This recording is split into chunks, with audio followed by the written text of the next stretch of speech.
नमस्कार दोस्तों, स्वागत है आपका अपने YouTube चैनल परीक्षान एकेडमी पे। चलिए दोस्तों, नई ऊर्जा नए उत्साह के साथ हम लोग लग जाते हैं क्योंकि सेटेट की परीक्षा तिथि जो है वो नजदीक आ गई है। ठीक है, तो इसलिए दोस्तों दुगनी मेहनत करिए। पढ़ना वही है जो परीक्षा में पूछा जाता है। इधर उधर मत भागिए दोस्तों, एक जगह स्थिर होकर पढ़िए। जो पढ़िए एकदम सॉलिड पढ़िए, वही पढ़ना है दोस्तों जो परीक्षा में पूछा जाता है। इसी उत्साह के साथ हम लोग आज फिर से आगे की कक्षा देखेंगे क्या हमको पढ़ना है। देखिए दोस्तों, कल भी हमने वही मैटर लाया था जो डायरेक्ट परीक्षा में जिससे प्रश्न बनते हैं। हम आज वही मैटर लाए हैं, वही चीज लाए हैं जिससे आपके डायरेक्ट परीक्षा में प्रश्न पूछे जाते हैं। ठीक है, तो चलिए फिर से नई ऊर्जा के साथ आज हम लोग शुरुआत करते हैं। कहा गया दोस्तों, इसमें देख लेते हैं इसको। भीड़ में शोर मचाने वाले भीड़ में ही रह जाते हैं दोस्तों। भीड़ में शोर मचाने वाले भीड़ में ही रह जाते हैं। सफल तो वे होते हैं जो खामोशी से मेहनत कर जाते हैं दोस्तों। सफल तो वे होते हैं जो खामोशी से मेहनत कर जाते हैं दोस्तों। इसलिए समय बहुत कम बचा आप लोगों के पास, एकदम मेहनत दोगुनी कर दीजिए। चलिए इसी के साथ हम लोग देखते हैं क्या चीजें हमको आज पढ़नी है, क्या चीजें आगे मुख्य मुख्य पॉइंट वही पढ़ाएंगे, वही बताया जाएगा दोस्तों, जिससे आपके डायरेक्ट परीक्षा में प्रश्न, जिससे सीटेट प्रश्न बनाता है। चलिए इसी क्रम में आगे बढ़ते हैं दोस्तों। देखते हैं क्या चीज हमको देखनी है, उसको देख लेते हैं हम लोग, जिससे परीक्षा के प्रश्न बनते हैं। देखते हैं तो लॉरेंस कोहलबर्ग का नैतिकता का सिद्धांत बहुत ही इंपॉर्टेंट है दोस्तों सीटेट की दृष्टि से। इसकी जो अवस्थाएं दी गई, इन्होंने जो सिद्धांत दिया है, आपके प्रश्न हमेशा एक दो प्रश्न सीटेट में, एक प्रश्न दो प्रश्न आना निश्चित ही रहता है दोस्तों। इसी क्रम में चलिए हम इसको समझेंगे। केवल दोस्तों पढ़ना हमको वही है जिससे प्रश्न बनते हैं, इधर उधर नहीं पढ़ना है दोस्तों, बस वही पढ़ना है जिससे डायरेक्ट प्रश्न बनते हैं, जो पूछते हैं वही देखना हमको। चलिए इसी क्रम में देखते हैं लॉरेंस कोहलबर्ग का नैतिकता का सिद्धांत, मोरल डेवलपमेंट थ्योरी दोस्तों, जिससे आपके लॉरेंस कोहलबर्ग के बारे में आपने पढ़ा भी होगा, जिससे बहुत बार प्रश्न बनते हैं। आपका सीटेट हो, चाहे टेट हो, चाहे सुपर टेट हो, हमेशा इससे प्रश्न बनते हैं। यूपी टेट कोई भी चीज हो, उसमें प्रश्न बनते रहते। चलिए सीटेट की दृष्टि से हम लोग दोस्तों पढ़ेंगे वही जो परीक्षा में पूछा जाता है, क्योंकि इससे आपके जो अवस्थाएं इन्होंने दी है उससे आपके प्रश्न बनते हैं। तो इसमें देख लेते हैं, आपके ये है लॉरेंस कोहलबर्ग साहब, यही दिखाई दे रहे हैं दोस्तों। ठीक है, इनको देख लेते हैं फिर आगे चलते हैं। इन्होंने क्या दिया, नैतिकता। इनका सिद्धांत जो है दोस्तों वो नैतिकता पर ही आधारित है। जो नैतिकता होती है हमारी, उसी पर क्या होती है, इन्होंने मुख्य सिद्धांत जो इनका उसी पर आधारित है। चलिए देखते हैं नैतिकता क्या होती है। ठीक है, यह वह गुण है जिससे हमें सही और गलत की पहचान होती है दोस्तों। नैतिकता वह गुण होती है जिससे क्या होती है, हमारे अंदर सही और गलत की क्या होती है, पहचान होती है। इसके बाद दोस्तों आगे देखते हैं, बच्चा अपने सामाजिक परिवेश से ही नैतिकता और अनैतिकता को जानता है दोस्तों। बच्चा जो होता है वो हमारे समाज से, हमारे समुदाय से क्या होता है, कोई भी चीज वो क्या करता है, नैतिकता अनैतिकता जो चीजें होती है वो क्या होती है, समाज से ही क्या होता है, वो संस्कृति से ही अपने सीखता है दोस्तों। इसी क्रम में हम लोग आगे देखते हैं, कोहलबर्ग कहाँ के मनोवैज्ञानिक तो ये थे आपके अमेरिका के एक मनोवैज्ञानिक थे जिन्होंने नैतिकता का सिद्धांत दिया या नैतिक विकास का सिद्धांत दिया दोस्तों। इस चीज को आप एकदम नोट कर लेंगे, नैतिकता का सिद्धांत, नैतिक विकास का सिद्धांत किसने दिया, तो आपके दिए हैं लॉरेंस कोहलबर्ग। और दोस्तों ये रहने वाले कहाँ के थे, तो अमेरिका के थे। बाकी चीजें क्या होती दोस्तों, बच्चा जो कुछ भी सीखता है वो अपने समाज से, अपने समुदाय से, अपनी संस्कृति से, आदि चीजों से बच्चा क्या करता है, सीखता रहता है। चलिए इसी क्रम में आगे बढ़ते हैं, देखते हैं दोस्तों। देखते हैं दोस्तों, उन्होंने जो प्रयोग किया था उसकी पूरी रचना, पहले सिद्धांत देते कैसे कैसे करके उन्होंने ये चीज बताई थी अपने, उसको हम लेकर करके पढ़ेंगे जल्दी जल्दी करके दोस्तों, क्योंकि समय नहीं रह गया हमारे पास। ठीक है, तो हम जल्दी जल्दी करके उसको देखते हैं।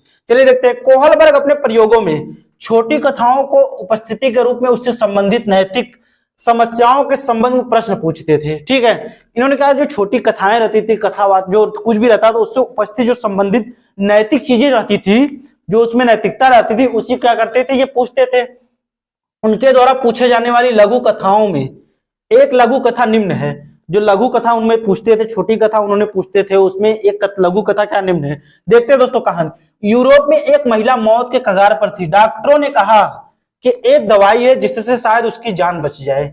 ठीक है, वे एक तरह का रेडियम था जिसकी खोज उस शहर के एक फार्मासिस्ट ने तभी की थी। दवाई बनाने का खर्चा बहुत था और दवाई वाला दवाई बनाने के खर्चे से 10 गुना ज्यादा क्या कर रहा था, पैसा मांग रहा था दोस्तों। ठीक है, आगे देखते हैं दोस्तों। उस औरत का इलाज करवाने के लिए उसका पति, उसका नाम क्या था, हिंज, उन सबके पास गया जिसे वह जानता था, जो हिंज था, उस महिला का जो पति था, वह क्या गया, सबके पास गया जिसको वो क्या करता था, जानता था। उसे केवल कुछ पैसे ही उधार मिले, जो कि दवाई के दाम से आधे ही थे। ठीक है दोस्तों, हिंज को जो पैसे मिले वे क्या थे, कुछ पैसे जो भी मिले वो उधार मिले, और क्या थे, दवा के दाम से ही क्या थे, वो कम थे। आगे देखते हैं, उसने दवाई वाले से कहा उसकी पत्नी मरने वाली है, वो उस दवाई को सस्ते में दे। ठीक है, वह उसके बाकी पैसे बाद में देगा। फिर भी दवाई बनाने वाले ने मना कर दिया। फिर आगे क्या होता है दोस्तों, दवाई वाले ने कहा कि मैंने यह दवाई खोजी है। जो दवा वाला था उन्होंने क्या किया, मैंने ये दवाई खोजी है, मैं इसे बेचकर पैसा कमाऊंगा। ठीक है, तब हिंज ने मजबूर होकर उसकी दुकान तोड़कर वो दवाई अपनी पत्नी के लिए क्या किया, चुरा लिया। दोस्तों, हिंज जो रहता है वो क्या रहता है, अपनी पत्नी के लिए क्या करता है, दवा लेने जाता है। दवा क्या रहती है, बहुत महंगी होती है। यही कहानी का मतलब मुख्य सिद्धांत यही दोस्तों, मुख्य शीर्षक यही, मतलब इस चीज को आप समझिएगा। बाकी क्या रहता है आगे चलिए हम देखते हैं उसके बाद। तो बाद में क्या होता है दोस्तों कि जब ऐसा नहीं होता तो फिर दुकान तोड़ करके हिंज क्या करता है, दवा को चुरा लेता है। चलिए देखते हैं, इस कहानी के आधार पर कोहलबर्ग ने दो बातों पर बल दिया है। ये जो कहानी थी इसी के आधार पर कोहलबर्ग जो थे उन्होंने दो बातों पर बल दिया है। पहला दिया है नैतिक दुविधा।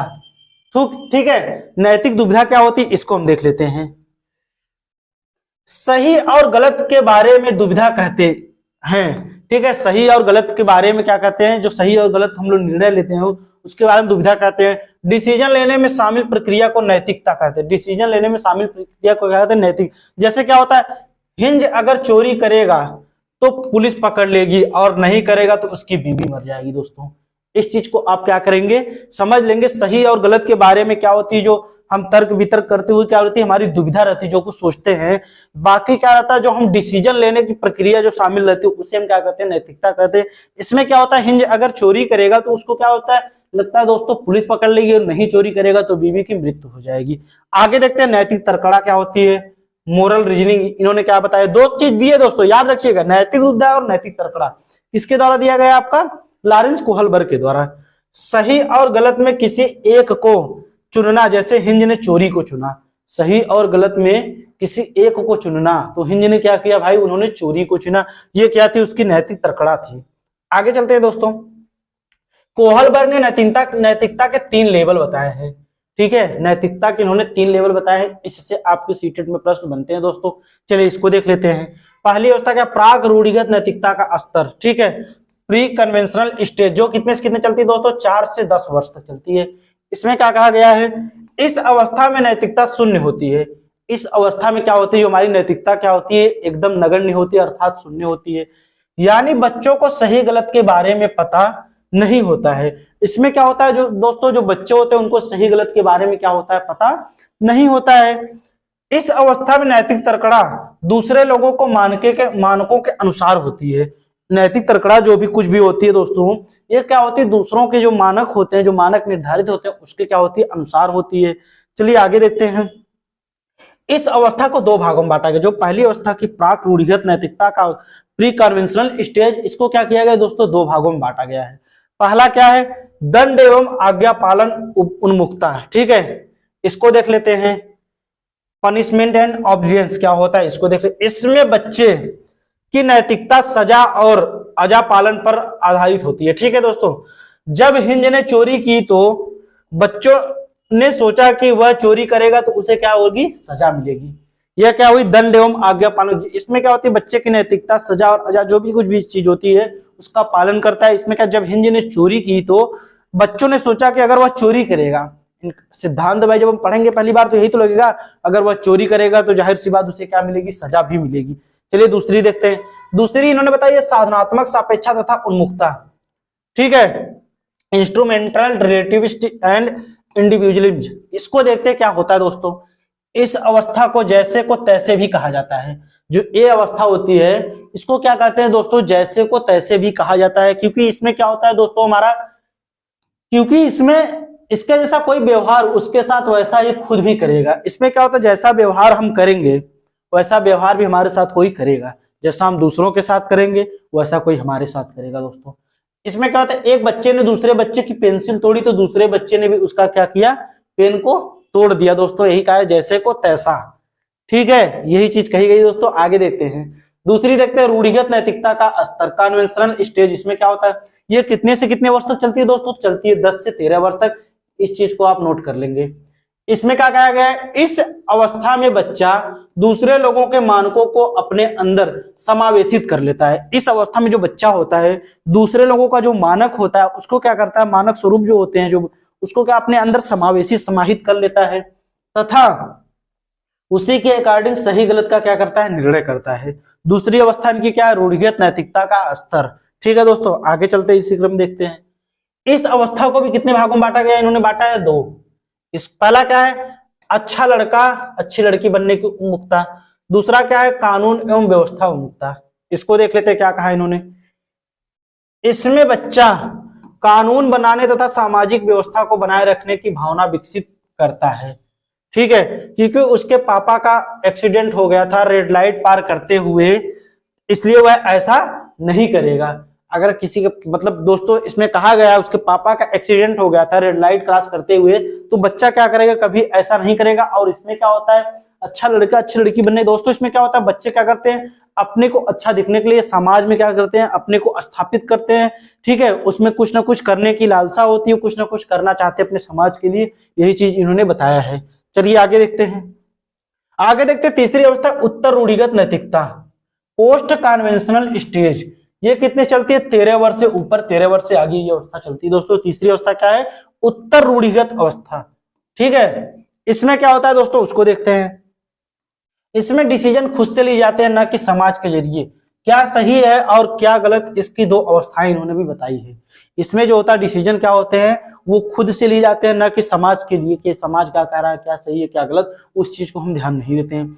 चलिए देख लेते हैं। सामाजिक अनुबंधन उन्मुखता इन्होंने बताई है, सोशल कॉन्ट्रैक्ट ओरिएंटेशन। इसको देख लेते हैं। इसमें किशोर यह मानते हैं कि नियम लोगों के भले के लिए है।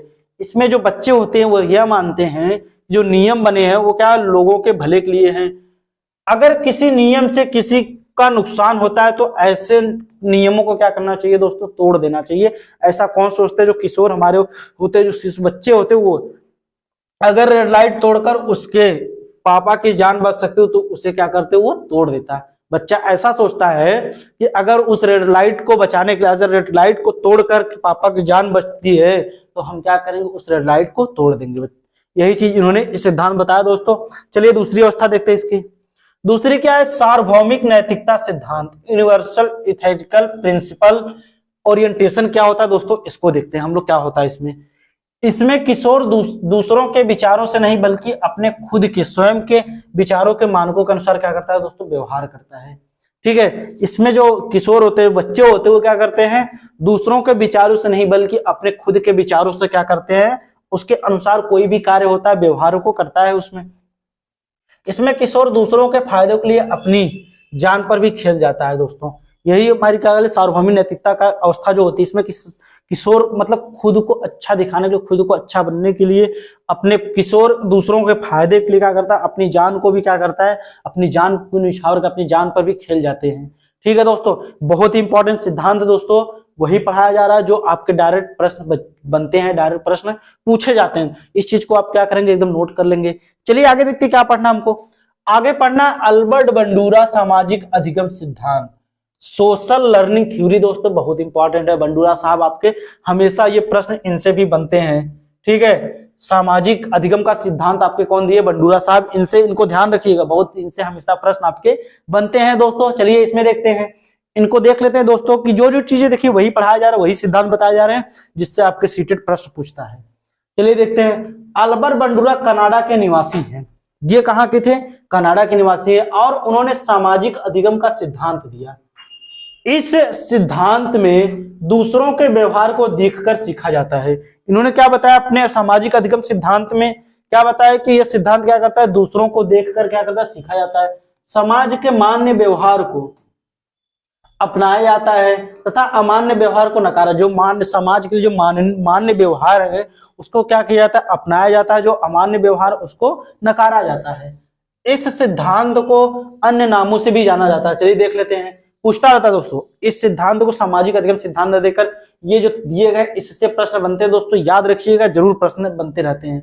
अवलोकनात्मक अधिगम का सिद्धांत, ठीक है, अनुकरण करना, मॉडलिंग, ये सब इन्हीं के सिद्धांत बताए गए दोस्तों। एक एक वर्ड आप अच्छे से पढ़ लेंगे। अवलोकनात्मक क्या होता है, इसके बाद अनुकरण करना क्या होता है, और मॉडलिंग क्या होती है। सिद्धांत में ये शब्द किसने दिए, तो आपके दिए अल्बर्ट बंडूरा साहब। चलिए आगे देखते हैं। इनके प्रयोग अल्बर्ट बंडूरा ने बोबो डाल, जो डाल रहती है, गुड़िया रहती है, उस पर इन्होंने क्या क्या प्रयोग किया। इसमें उन्होंने बच्चे को 3 फिल्म दिखाई थी।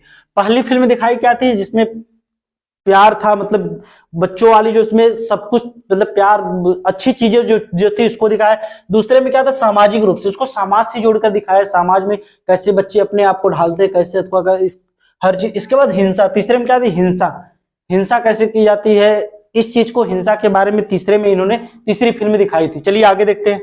बंडूरा के according stage of learning, Bandura के अनुसार सीखने का जो चरण है उसको देख लेते हैं कैसे कैसे हैं। पहला क्या, अटेंशन मतलब अवधान है। दूसरा क्या, रेडिएशन धारण करना है। तीसरा रिप्रोडक्शन पुनरुत्पादन है। और मोटिवेशनल चौथा अपना। पहले क्या करेगा दोस्तों, कोई भी चीज हम सीखेंगे तो जब तक हमारा ध्यान रहेगा तभी, जब तक ध्यान नहीं रहेगा हम नहीं सीख पाएंगे दोस्तों। तो अवधान या ध्यान हमारा रहना जरूरी है दोस्तों। इसलिए कोई भी चीज अगर हम सीखते हैं सबसे जरूरी क्या होती है, हमारा उस पर ध्यान रहना। इसके बाद जब ध्यान करेंगे तो उसको क्या करेंगे, हम रिटेंशन करेंगे, धारण करेंगे। कोई भी चीज होगी उसको पहले हम क्या करेंगे, धारण करेंगे। फिर क्या, पुनरुत्पादन करेंगे, उसको लाएंगे, देखेंगे उसको कैसा उपयोग किया जाता है, कैसे क्या किया जाता है। और सबसे लास्ट में अप्रेरणा। जब तक दोस्तों सारी चीजें कर लेंगे, लेकिन जब तक आप अभिप्रेरित नहीं रहेंगे तब तक कोई भी चीज आप नहीं कर पाएंगे दोस्तों।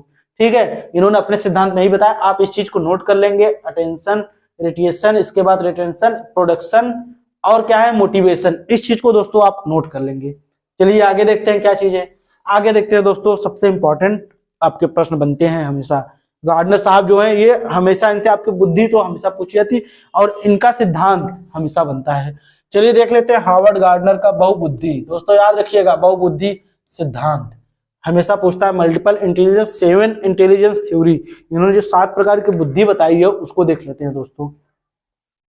बहुबुद्धि का सिद्धांत हार्वर्ड गार्डनर ने 1983 में दिया था। ये जो हमारे गार्डनर साहब हैं, इन्होंने जो बहुबुद्धि का सिद्धांत दिया था, इन्होंने कब दिया था, 1983 में दिया था। इस चीज को याद रखिए, बहुबुद्धि सिद्धांत से आपके सीटेट हमेशा प्रश्न बनाता है। अभी हम बता रहे हैं कैसे कैसे प्रश्न बनते हैं दोस्तों, जिसमें उन्होंने 7 तरह की बुद्धि बताई थी। इन्होंने अपने सिद्धांत में कितनी तरह की बुद्धियां बताई थी, 7 प्रकार की। क्या कि जो हमारे गार्डनर साहब थे, इन्होंने 7 प्रकार की बुद्धि बताई थी। आगे देखते हैं।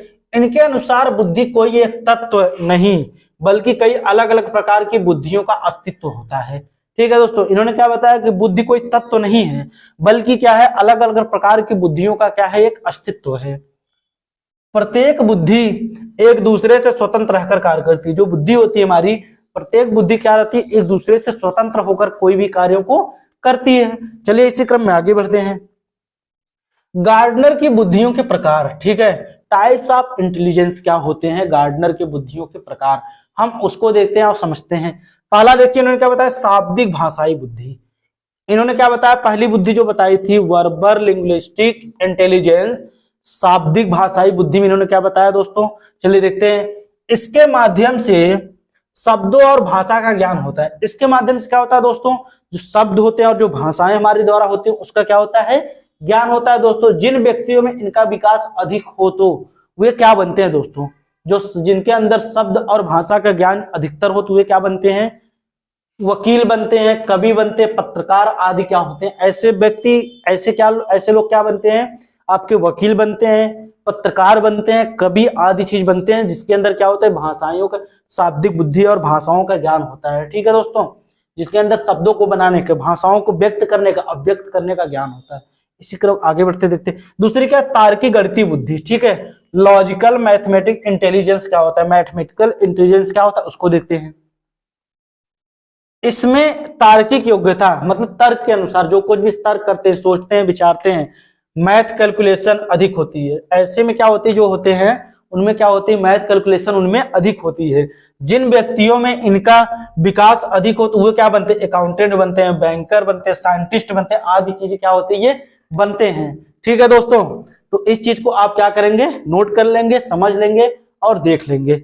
चलिए दोस्तों, क्योंकि यही चीज पूछता है, अकाउंटेंट, बैंकर, साइंटिस्ट कैसे किस बुद्धि में आते हैं, तो आप याद रखिएगा तार्किक गणितीय बुद्धि में। वकील, कवि, पत्रकार किस बुद्धि में रहते हैं, शाब्दिक बुद्धि में रहते हैं। चलिए आगे देखते हैं। इसके बाद स्थानिक बुद्धि, ठीक है, स्पेशल इंटेलिजेंस। इसको देखते हैं, यह बुद्धि जगह, अंतरिक्ष, मानसिक कल्पनाओं से संबंधित होती है। जिन व्यक्तियों में इनका विकास अधिक होता है तो ये क्या बनते हैं, मूर्तिकार बनते हैं, चित्रकार बनते हैं, इसके बाद आर्किटेक्चर बनते हैं, आदि चीज क्या बनते हैं, ये बनते हैं। जिनमें क्या होता है, स्थानिक बुद्धि होती है, ठीक है। यह बुद्धि क्या होती है, हर जगह, अंतरिक्ष, मानसिक आदि कल्पनाओं से संबंधित होती है। वो कुछ ना कुछ मतलब क्या करते हैं, कल्पना करते हैं, सोचते रहते हैं। ऐसे व्यक्तियों में इनका विकास अधिक होता है, क्या बनते हैं, मूर्तिकार, चित्रकार, आर्किटेक्चर आदि चीज बनते हैं दोस्तों। चलिए देखते हैं शारीरिक गतिक बुद्धि क्या होता है, बॉडली काइनेस्टिक इंटेलिजेंस क्या होता है। शरीर को गति देने वाली बुद्धि, जिन व्यक्तियों में इनका विकास अधिक हुए तो वे क्या बनते हैं, जैसे अभिनेता बनते हैं, ऐसे अभिनेत्री बनते हैं, एथलीट बनते हैं, डांसर आदि चीज कौन बनते हैं, शारीरिक गति। दोस्तों इस चीज को दोस्तों एक पॉइंट नोट करिएगा, कौन किस चीज में आता है। जैसे अभिनेता पूछ दिया, अभिनेत्री, एथलीट जो हमारे होते हैं, डांसर जो हमारे होते हैं, ये किस में आएंगे, आपके आएंगे शारीरिक गतिबुद्धि में। आगे देखते हैं संगीतात्मक गतिबुद्धि, म्यूजिकल इंटेलिजेंस। इस बुद्धि के अंतर्गत संगीत की बुद्धि अधिक होती है। जिन व्यक्तियों में इनका विकास अधिक हुए क्या बनते हैं दोस्तों, सिंगर बनते हैं, इंटरटेनर बनते हैं, आदि चीज क्या बनते हैं, ये बनते रहते हैं। ठीक है दोस्तों, इस चीज को आप क्या करेंगे, एक एक चीज को समझ लेंगे और नोट कर लेंगे दोस्तों। चलिए आगे बढ़ते हैं। आगे दिया अंतर्वैयक्तिक बुद्धि, ठीक है, इंटरपर्सनल इंटेलिजेंस। इसके द्वारा दूसरे व्यक्ति के साथ कैसे इंटरेक्ट किया जाता है, मतलब इंटरेक्ट कैसे करते हैं दूसरे के साथ, उसका यह पता चलता है। जिन व्यक्तियों में यह इनका विकास अधिक हुआ क्या बनते हैं, नेता बनते हैं। ऐसे लोग नेता बनते हैं दोस्तों, इस चीज को याद रखिएगा। अंतर्व्यक्ति, जिनको समाज के द्वारा क्या बनता है, इंटरेक्ट करने की, लोगों को इंटरेक्ट करने की जिनकी आदत, समझने की, बोलने की, वो क्या सामाजिक कार्यकर्ता आदि चीज क्या बनते हैं, ऐसे लोग बनते हैं। ठीक है। दूसरा है अंतर्वैयक्तिक बुद्धि, ठीक है, इंट्रापर्सनल इंटेलिजेंस। इसको देखते हैं क्या होता है ये, इसके द्वारा खुद के साथ इंटरेक्ट होते हैं। जो लोग खुद के साथ स्वयं से क्या होते हैं, इंटरेक्ट होते हैं। जिन व्यक्तियों में इनका विकास अधिक हुए तो क्या आध्यात्मिक गुरु बनते हैं। जो आध्यात्मिक लोग होते हैं वे ऐसे व्यक्ति जो अंतर्व्यक्ति स्वयं में क्या रहते हैं, लीन रहते हैं, ऐसे व्यक्ति क्या बनते हैं, आध्यात्मिक गुरु बनते हैं। इसका देखते हैं प्रकृतिवादी बुद्धि, नेचुरलिस्टिक इंटेलिजेंस। इससे भी आपके प्रश्न बनते हैं। इस बुद्धि में व्यक्ति के प्रकृति के नजदीकी, ऐसे व्यक्ति जो प्रकृतिवादी, जो प्रकृति के नजदीक होते हैं, जिसको प्रकृति से लगाव होता है, ऐसे व्यक्तियों, जिन व्यक्तियों में इनका विकास अधिक होता है, वो किसान उसान आदि चीजें क्या बनते हैं, ये बनते हैं। आगे देखते हैं दोस्तों अस्तित्ववादी बुद्धि, ठीक है, एग्जिस्टेशनल इंटेलिजेंस क्या होता है। इस बुद्धि के व्यक्ति हर चीज के अस्तित्व के बारे में सोचते हैं। ऐसे व्यक्ति क्या होते हैं, हर चीज के बारे में सोचते हैं, कल्पना करते हैं। जैसे हम इस दुनिया में क्यों आए हैं, भगवान कौन है। जिन व्यक्तियों में इनका विकास अधिक हुए तो वे साधु संत और फिलोसफर बनते हैं। दोस्तों इस चीज को याद करिएगा। अस्तित्ववादी में क्या बनेंगे, इस बुद्धि के व्यक्ति क्या होते हैं, हर चीज के बारे में, क्या अस्तित्व के बारे में सोचते रहते हैं। इस दुनिया में क्यों आए, भगवान कौन है। जिन व्यक्तियों में इनका विकास अधिक हुए साधु संत बनते हैं या फिर फिलोसफर बनते हैं। दोस्तों ये थे इनके बुद्धि के प्रकार। पूछा जाता है इन्होंने कितने मुख्य 7 प्रकार की उन्होंने बुद्धि बताई, और बुद्धि के अंतर्गत कैसे कैसे प्रश्न बनते हैं हमने आपको वो भी बता दिया। आप एक एक चीज को नोट कर लेंगे, कौन से व्यक्ति किसान, कौन से नेता बनते हैं, कौन से अभिनेता बनते हैं, कौन से फिलोसफर बनते हैं, कौन से आर्किटेक्चर बनते हैं। हमने क्या किया, सब आपको एक एक करके क्लियर कर दिया दोस्तों। आप एक एक चीज को क्या कर लेंगे, पढ़ लेंगे। ठीक है दोस्तों, तो दोस्तों आज के लिए बस इतना ही। अगर हमारा चैनल पसंद आ रहा है दोस्तों आपको, तो आप लाइक कीजिए, शेयर कीजिए, जमकर एकदम शेयर कीजिए उसको। आप सभी का बहुत बहुत धन्यवाद।